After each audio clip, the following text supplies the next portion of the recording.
Hola, quiero comenzar agradeciendo al Simposio de Imágenes Musculoesqueléticas por invitarme a esta edición. Lo hago a nombre propio y en nombre de la Asociación Venezolana para el Estudio de Tumores Musculoesqueléticos, a la cual pertenezco y de quienes literalmente he aprendido casi todo lo que sé. Mi nombre es Celice Fernández, soy especialista en imágenes médicas. Eso significa que soy médico, conozco anatomía, conozco histología, conozco anatomía patológica. He tenido experiencia manejando pacientes como médico general y además, formándome como médico especialista en imágenes, sé de física, sé cómo se adquiere una imagen, sé manejar imágenes de ecografía, radiología, tomografía, resonancia magnética y las diferentes aplicaciones que tienen ellas. Sé cómo explicarle a un licenciado en imágenes lo que yo necesito para lograr el diagnóstico que estoy buscando. Y mis bastones de mi retina han venido adaptándose a lo largo de los años para diferenciar más tonos de grises de lo que pudiese hacer cualquier otra persona que no sea especialista en imágenes. Eso significa que todo este conocimiento se une con un solo objetivo: llegar a diagnósticos. Ahora, ¿cómo vamos a utilizar este conocimiento para la oncología ortopédica? Es el tema que nos compete hoy.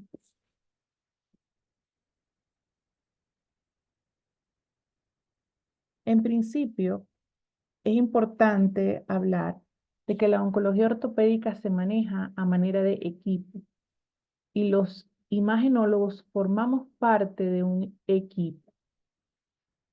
Cuando ese paciente, ya sea adulto o pediátrico, recibe un diagnóstico de osteosarcoma, sarcoma de Ewing o cualquier enfermedad maligna, la primera emoción que le viene tanto al paciente como a los familiares, como al médico que nos refiere, es de pérdida, de miedo, de fatalidad. En cambio, el equipo de oncología ortopédica es capaz de traerle esperanza a este paciente, es capaz de realizar acciones para detectar esta lesión, tratarla y, como en el caso que me presta el doctor Moisés Guetea para esta presentación, tomar este tumor del muslo terrible, retirarlo y devolverle a esa paciente no solo su esperanza de vida, sino su capacidad de movilidad. Y esta es una motivación muy noble para trabajar las imágenes en oncología ortopédica.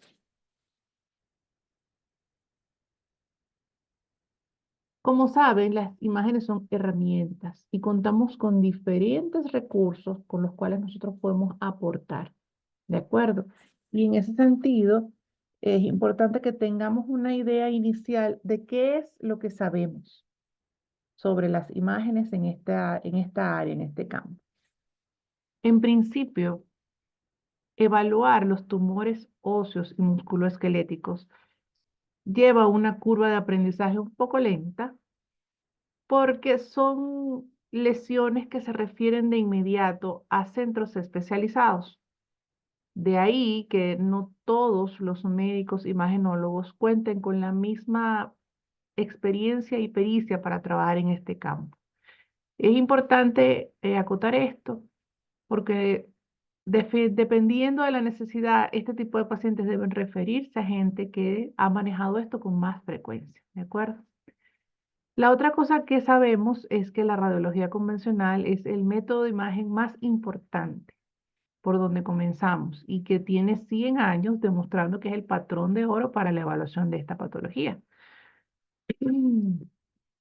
También sabemos que dependiendo de la lesión que tenga el paciente, podemos pedir cualquier otro método de imagen: tomografía, angiotomografía, resonancia magnética, así podemos hacer estadiaje, podemos investigar cuál es el mejor sitio para hacer la biopsia de la lesión, etcétera. Entonces, teóricamente en esta lámina ya resumimos todo lo que se supone que se sabe sobre la imagen en oncología ortopédica. Ahora, mi reto al día de hoy con ustedes es ir más allá y ver cómo podemos aplicar cada una de estas herramientas. En principio,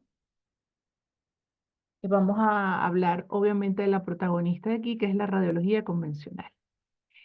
El- Cuando un paciente es referido y especialmente y trae un rayos X, la primera cosa que nosotros vemos es la parte epidemiológica. Vemos la edad del paciente, vemos el sexo del paciente y tratamos de determinar en qué hueso está. Antes de ver la placa incluso, ya nosotros podemos comenzar a disminuir el diagnóstico diferencial de la lesión. Una vez que tenemos el estudio radiológico frente a nuestros ojos, ya sea en físico o en digital, lo primero que hacemos es ubicar la lesión. Y cuando la lesión está ubicada, nos recordamos que es un tumor y recordamos que los tumores tienen una acción que se llama mineralización, dependiendo de su estirpe.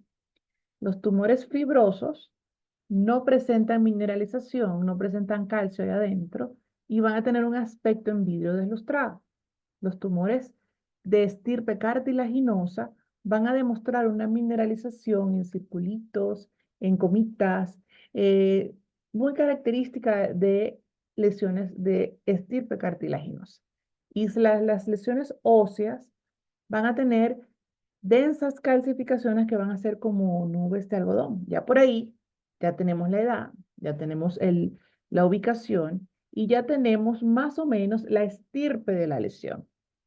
Si continuamos analizando nuestro hueso, entonces tenemos que buscar el patrón de lisis tumoral. ¿A qué se refiere esto? Esto significa que si es una lesión lítica, yo voy a ver sus contornos y en sus contornos yo voy a determinar dos cosas. Primero, si presenta esclerosis o un anillo blanco alrededor de la lisis y si puedo determinar a simple vista claramente la diferencia entre hueso sano y hueso enfermo. A esto se le llama zona de transición.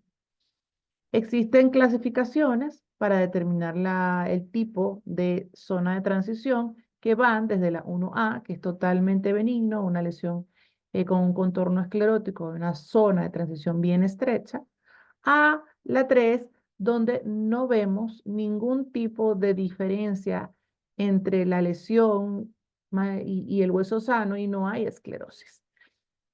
La otra cosa que vamos a determinar es la reacción perióstica, que es la respuesta del hueso a este tumor que se metió allí. Esta respuesta puede ser o benigna o maligna. La benigna nos demuestra que esta lesión ha venido creciendo lentamente y al hueso le ha dado tiempo de separarse, de hacer capas. Sin embargo, cuando esta reacción es maligna, nos damos cuenta de que el hueso desesperadamente está haciendo capas y capas y capas de hueso tratando de aislar la lesión y la lesión lo vence, lo destruye y él vuelve a intentarlo. Y así es como aparece el triángulo de Cotman, aparece la imagen del sol naciente o aparece la lesión en cepillo. Entonces, fíjense que les mostré en las imágenes a mi lado reacciones tipo 1A y reacciones 2 y diferentes imágenes de posibles reacciones periósticas. Cuando yo analizo un estudio radiológico, yo debo plantearme, ¿esta lesión es primaria o es secundaria? ¿Esta matriz es ósea, es cartilaginosa o es fibrosa? ¿Cuál será el diagnóstico más probable según la edad del paciente y la ubicación de la lesión?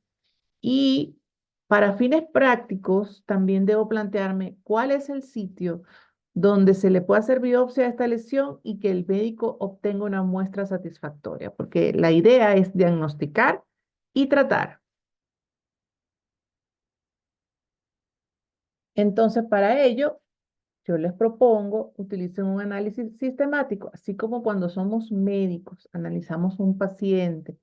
El interrogatorio tiene un orden, el examen físico tiene un orden que no debe faltar ningún componente.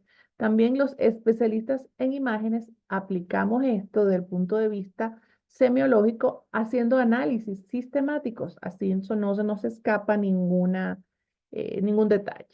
De esta forma, vamos a ver qué hueso está afectado y si hay algún tumor que prefiera ese hueso. Vamos a ver si es una lesión única o múltiple, el tamaño, su ubicación en sentido transversal, que esto se refiere a si pertenece a la médula del hueso o a la cortical del hueso. Su ubicación en sentido longitudinal, si es en la diáfisis, en la metáfisis o en la epífisis, en el caso de los pacientes pediátricos, o si es en el extremo articular, en el caso cuando ya se cerró la zona de crecimiento.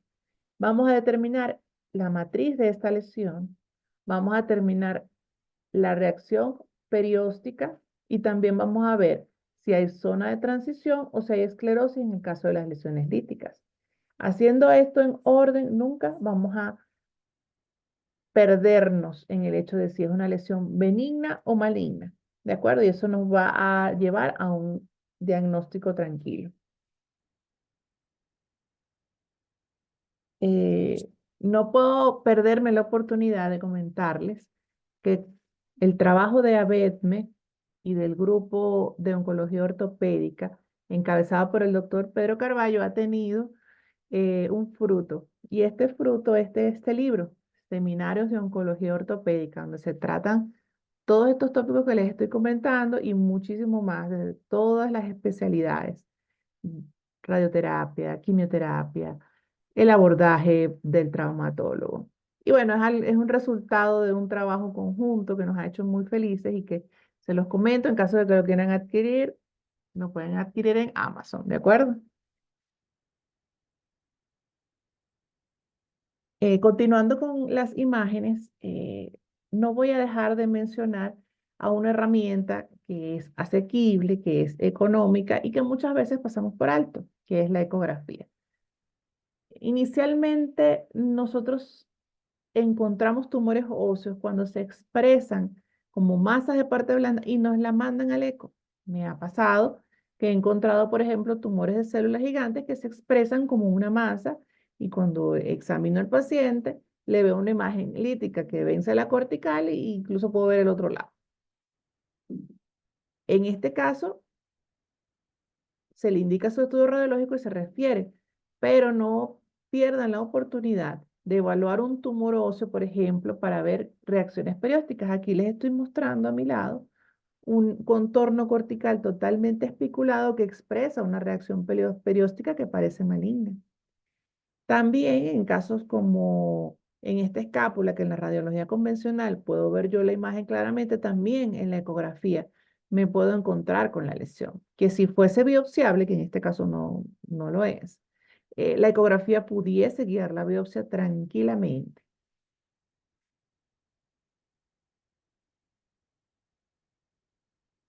Nosotros pasamos al análisis por tomografía y por angiotomografía en casos particulares. Incluso a veces preferimos comenzar con la tomografía en los casos donde hay mucha superposición de estructuras, como en la cintura escapular o en la pelvis.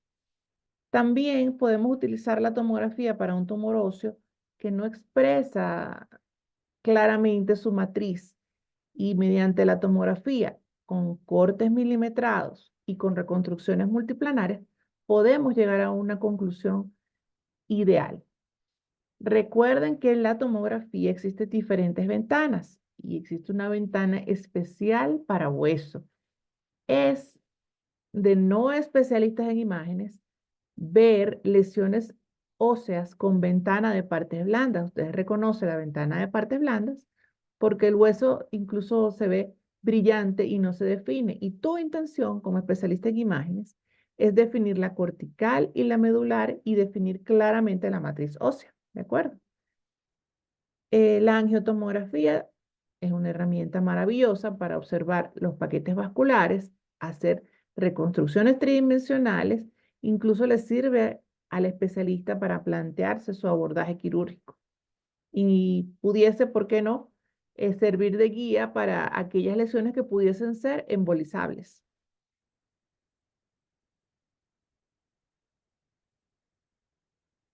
Cuando nos enfrentamos a un tumor óseo desde la resonancia magnética, tenemos como especialistas en imágenes que estar claros en que todo depende del equipo que nosotros estamos manejando y también de las licencias médicas que se pagaron para utilizar ese equipo. Entonces, yo divido las resonancias para tumores óseos en resonancias simples, no porque no tienen contraste, sino porque no aplican herramientas especiales. Y así como en próstata se puede hacer una resonancia multiparamétrica para evaluar un cáncer prostático, en tumores óseos también nosotros podemos darnos el lujo de decir que existe resonancia multiparamétrica para evaluar tumores óseos, solamente que tenemos que unificar los criterios de protocolos y aplicarlos. ¿Cómo es una resonancia magnética para tumores óseos en un nivel básico? Cuento con un resonador de 1.5 Tesla, por supuesto con las diferentes bobinas. Cuento con las secuencias y ponderaciones básicas, T1, T2, FAT-SAT, STIR, etc. Y también cuento con cosas que a veces no incluyo en mis protocolos que debería. Por ejemplo, difusión. Difusión es algo, la difusión cuantitativa del colorcito, es algo que no requiere una licencia especial y que ciertamente tiene muy buenas aplicaciones en tumores óseos que hoy vamos a tratar de explorar. Y también cuento con el T1 dentro y fuera de fase. A esto se utiliza mucho en abdomen para ver lesiones renales, suprarrenales y hepáticas, pero en músculo esquelético es una herramienta bien interesante para diferenciar, discriminar entre lesiones metastásicas y propias. De esto ya vamos a hablar también un poco más adelante. Entonces, aparte de todo, también podemos utilizar el medio de contraste. Me gusta mucho cuando hablo de resonancia, hacer el llamado a no ver a la resonancia como un estudio netamente anatómico. Es muy bonito, yo puedo ver todos los músculos, los huesos, los nervios, pero la resonancia bien utilizada, bien analizada, puede diferenciar el componente de los tejidos y en muchas oportunidades un comportamiento biológico. Y a veces simplemente nos quedamos en la parte anatómica, en la parte anecdótica, por decirlo. Oh, veo un tumor en el hueso femoral. Wow, no. Veo un tumor en este hueso que su comportamiento es predominantemente graso o predominantemente óseo o predominantemente condroide, que su celularidad es tal o cual, y allí yo puedo orientar mucho mejor a mi médico de mi equipo de trabajo, ¿ok? Para que pueda tomar las decisiones correctas. Entonces es un error considerar la resonancia eh, como una herramienta más. La resonancia tiene mucho poder y tenemos que aplicar. Claro, usted tiene que saber diferenciar cada una de las ponderaciones y cómo se aplican. No, la resonancia no es para cualquiera. Mm, Me interesa mucho la resonancia en el sentido de que yo, una lesión lítica, yo puedo definir mejor cómo se comporta en esas zonas donde la trabécula es bien prominente. También me sirve muchísimo cuando una lesión es muy hipointensa en T2. Eso es raro, la mayoría de las lesiones tumorales son hiperintensas en T2, que refiere edema. Y cuando es así, la resonancia se aplica para ver qué variedad, qué peculiaridad tiene esta lesión. También la cortical se define con mucha nitidez, la destrucción cortical mediante resonancia magnética. Y los niveles líquido-líquido que aparecen, por ejemplo, en lesiones benignas. A mi lado ustedes van a ver una imagen clásica de lesión con nivel líquido-líquido que corresponde a un quiste óseo neurismático. Pero la imagen que está más alejada de mí también pareciese tener compartimientos como un quiste óseo neurismático, pero en la resonancia yo pude ver áreas de destrucción cortical y también pude ver realce y no veo niveles líquido-líquido y esto me orienta mucho más a pensar en un osteosarcoma telangiectásico, por ejemplo.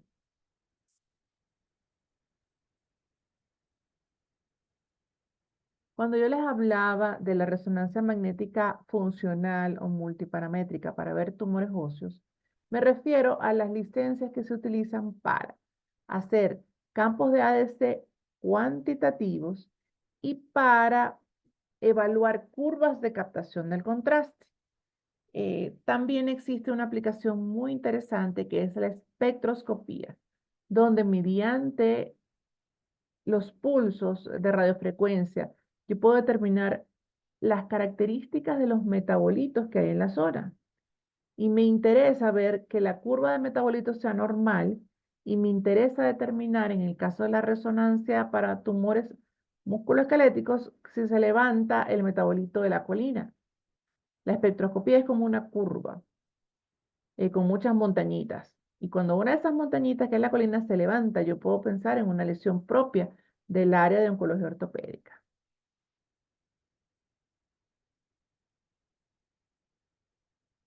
Entonces, al hablar del T1 dentro y fuera de fase, que es lo mismo que decir las imágenes de desplazamiento químico, la primera cosa como especialistas en imagen que nos recordamos es cuando vemos el hígado graso, que cuando le hacemos el T1 dentro de fase y fuera de fase, cae la señal totalmente y decimos, ah, sí, tiene esteatosis, porque el componente celular graso desaparece fuera de fase.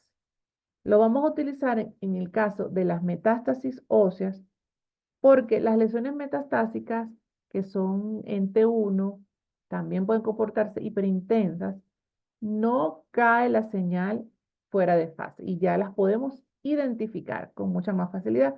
Claro, esto en conjunto con el resto de ponderaciones en T1, en T2, o secuencias STIR, o FACHAD, etcétera.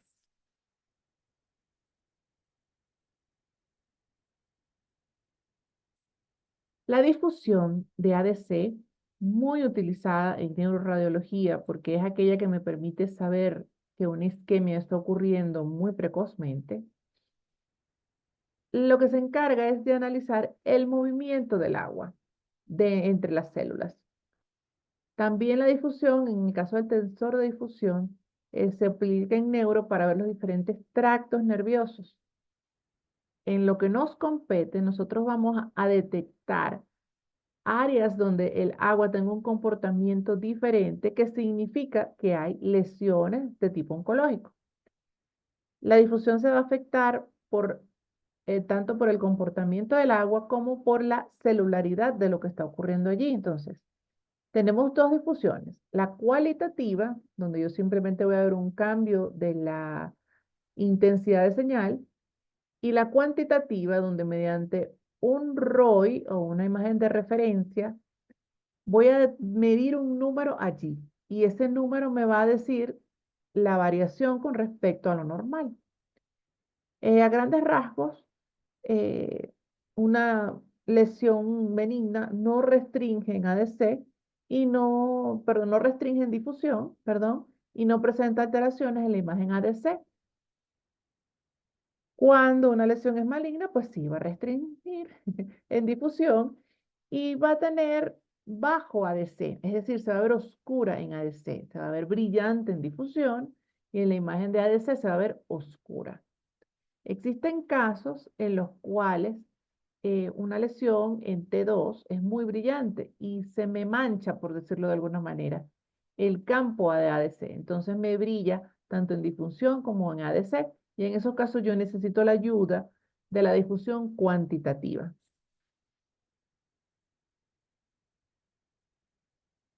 Desde el punto de vista cuantitativo se está haciendo un esfuerzo en caracterizar los diferentes tejidos y cuál sería la medida en un ROI de 10 milímetros cuadrados, que es como el estándar. Y podemos ver que el agua tiene medidas muy altas y donde hay mucha celularidad tiene medidas muy bajas. Y ya por ahí tenemos una referencia mental de que cuando un campo de ADC en el ROI se ha medido y sea muy bajo, hay muchas células y hay un problema. También se ha hecho esfuerzos en diferentes estudios de decir, mira, este tipo de tumor tiene campos de ADC que van del número tal al tal. Pareciese que fuese un esfuerzo innecesario, pero tengo una anécdota. Recuerdo claramente una resonancia que veíamos allá en anatomía patológica juntos, y era claro en tomografía que era una imagen hipodensa, y en resonancia en el T2 que era una imagen hiperintensa. Y esta imagen fue interpretada como un quiste óseo, pero en realidad era una lesión tumoral, era un condrosarcoma de bajo grado. ¿Qué pasó en ese estudio? Que no hicimos el ADC. Si le hubiésemos hecho ADC y le hubiésemos hecho un ADC cuantitativo, nos hubiésemos dado cuenta de que seguramente tenía un ADC bajo y que allí había celularidad. Entonces, estas imágenes engañosas que parecen de aspecto quístico, por favor, no duden nunca de hacerle su ADC, ¿ok? O por lo menos verlas en difusión, a ver si esto nos ayuda un poco más con el diagnóstico.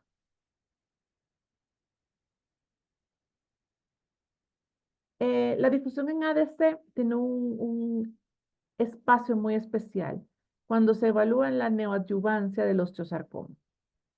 Recordemos que el osteosarcoma tiene una matriz osteoide, lo que quiere decir que cuando usted le coloque neoadyuvancia o quimioterapia a este paciente, la matriz no va a desaparecer porque es hueso. Lo que van a desaparecer son las células tumorales. Y en imagen para nosotros va a ser bien difícil ver mejoría porque la mineralidad ósea no va a desaparecer.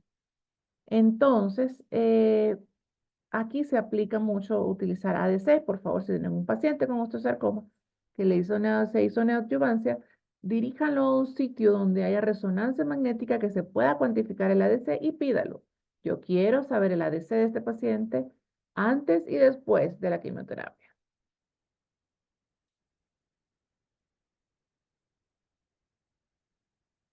Les puedo mostrar, por ejemplo, este paciente que saqué de un artículo. Lo que me interesa es que vean el número. La imagen que está más cerca de mí, en el ROI, se vio que la ADC estaba en 0.7 y posterior a la quimioterapia subió a 1. Y esto es un signo de mejoría.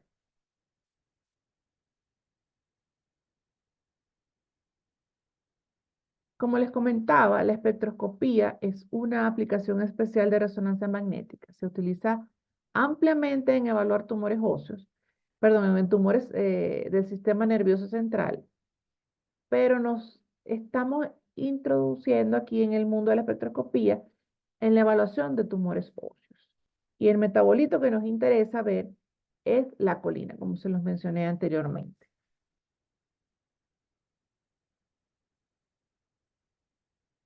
Las curvas de captación se refieren al análisis de cómo pasa el contraste por esa lesión. Yo voy a colocarle un ROI en un lugar y voy a ver la intensidad de señal con respecto al tiempo, en el segundo 0 y en el segundo 30, luego de que ya pasó el contraste. Y voy a ver la curva de cómo va captando. Cuando yo tengo una curva tipo 1, que el realce es progresivo, puedo tener cierta tranquilidad, porque sé que es una lesión que capta el contraste, pero que no tiene un rápido lavado. Sin embargo, cuando hay un intenso realce y un lavado rápido, yo puedo asegurar que esta lesión es de un comportamiento biológico agresivo, ¿de acuerdo? Y ya por ahí puedo orientar un poco más a cómo debe manejarse el especialista.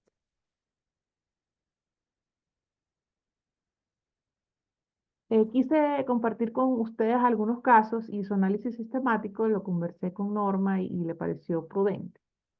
Y lo traigo porque en realidad como médico radiólogo recién graduado, esto para mí era sumamente impactante ver un tumor óseo y no saber cómo enfocar. Entonces, comencemos. ¿Qué vamos a ver? El hueso afectado, si tiene lesiones múltiples, qué tamaño tiene esta lesión, cómo se ubica en sentido transversal, o sea, ¿es cortical o es medular? ¿Cómo se ubica en sentido longitudinal? ¿Cómo es la matriz que expresa el tumor? ¿Cómo es la zona de transición esclerosis? y ver si hay o no reacción perióstica. Con estos pasitos podríamos nosotros sobrevivir a cualquier tumor óseo que nos encontremos entonces. Esta lesión es una lesión única, ¿de acuerdo? Se ubica en la cortical, fíjense cómo la expande, se ubica en la diáfisis. Podemos ver claramente la zona de esclerosis que define el límite entre el hueso sano y el hueso afectado. Dígase la esclerosis y también la zona de transición. Y vemos que no tiene ningún tipo de reacción perióstica, o sea que ha crecido de manera lenta. Por su ubicación en el hueso, por su ubicación en la cortical, por la edad del paciente, que ya veo que no ha cerrado la línea de crecimiento, o sea que es un paciente menor de 30 años, ya sabemos que lo más probable es que esto sea un fibroma no osificante. En cambio, si me encuentro una lesión como esta, las cosas es diferente. También es una línea de crecimiento que no ha terminado, es una lesión única. Si la analizo en sentido transversal, claramente la veo que está en la medular predominantemente, se ubica en la metáfisis, no es una lesión lítica, es una lesión con un componente óseo, con una matriz de tumor de estirpe óseo. No puedo ver esclerosis alrededor de la lesión, no puedo ver una zona de transición clara. Y si observo con detenimiento los aspectos más proximales del fémur en su cara peronea, puedo ver reacción perióstica tipo triángulo de Cotton. Y definitivamente esta es una lesión con un aspecto muy posible de osteosarcoma. Entonces, ¿qué me voy a llevar yo para mi casa hoy? Primero, el estudio radiológico sigue siendo el patrón de oro para evaluar un tumor óseo. No debemos subestimar las aplicaciones del ultrasonido. Si lo tenemos, usémoslo. Y nuestro resonador, si no tiene licencia, vamos a sacarle el jugo en todas las aplicaciones para ver la histología, el metabolismo y la biología molecular de este tumor óseo que estoy tratando. Recordemos, T1 dentro y fuera de fase, difusión, son súper útiles y no requieren una licencia especial. Bueno, esto es todo lo que tenía para compartirles el día de hoy. Espero que sea de provecho. Yo siempre tuve mucha reserva con este tipo de lesiones cuando no conocía a nadie que supiera manejar tumores óseos. La primera persona que me introdujo en este mundo es la doctora Mariela Salazar, que ya no está con nosotros, pero siempre la recuerdo. Y definitivamente, eso fue un abreboca, definitivamente conocer a la gente de ABEDME, al doctor Mota, sentarme a ver imágenes y a compartir la visión microscópica con el equipo de anatomía patológica de tumores óseos, fue el punto donde yo pude incrementar mi conocimiento en este sentido. Y compartirlo con ustedes es para mí un honor y un deber, porque es algo que no se trabaja con mucho detenimiento en los posgrados, a menos que usted tenga una rotación especial con el doctor Carballo en el Hospital Padre Machado, que ojalá se pudiese hacer. Pero en fin, nada, ha sido un gusto compartir con ustedes. Como siempre les digo, espero que esta ronda de STIMI sea un paso más a conformar la Sociedad Venezolana de Imágenes Musculoesqueléticas. Y bueno, muchas gracias en nombre propio y en nombre de ABET. Que estén muy bien.